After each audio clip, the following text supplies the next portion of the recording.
আসসালামু আলাইকুম। বর্তমান জেনারেশন কোথায় গিয়ে নামছে? বর্তমান জেনারেশনের যুবকরা অধিকাংশ পর্ন আসক্তি, পর্নোগ্রাফিতে আসক্তি। রাত হলেই তাদের কি যেন হয়ে যায়। সারা রাত জেগে পর্ন ভিডিও দেখে দেখে নিজের শরীরও নষ্ট এবং এমনকি তার ব্রেনেরও সমস্যা তৈরি হয়। যখন এই ভিডিওগুলো আপনারা দেখবেন, দেখতে দেখতে এমন একটা পর্যায়ে আপনার মানে চলে যাবেন, এমন একটা পর্যায়ে আপনি আস্তে আস্তে যেতে থাকবেন, যেখানে গেলে আপনার মস্তিষ্ক আপনি অল্পতেই মনে করেন কথাগুলো ভুলে যান।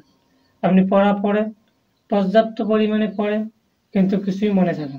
সকালে কি করলেন, রাতের বেলা বলতে পারেন না।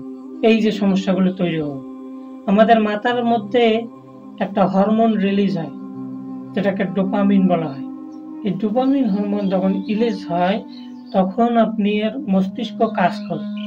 কিন্তু যখন আপনি পর্নোগ্রাফি দেখতে দেখতে আপনার এই অগ্রগতি হয়ে গেলেন, তখন আপনার মস্তিষ্ক এই ডোপামিনের সমস্যা হয়, আপনার মস্তিষ্কের সমস্যা হয়। আপনি পর্নোগ্রাফি ছাড়েন, দেখবেন 3 সপ্তাহের মধ্যে, ইনশাল্লাহ 3 সপ্তাহের মধ্যে, জাস্ট 3 সপ্তাহ আপনি আগের মতো ফিরে আসতে পারবেন। যারা এই ভিডিওগুলো দেখে, এরা অস্বাভাবিক আচরণ করে, এরা কি যেন হিংস্র, অন্যরকম একটা পর্যায়ে তারা চলে যায়।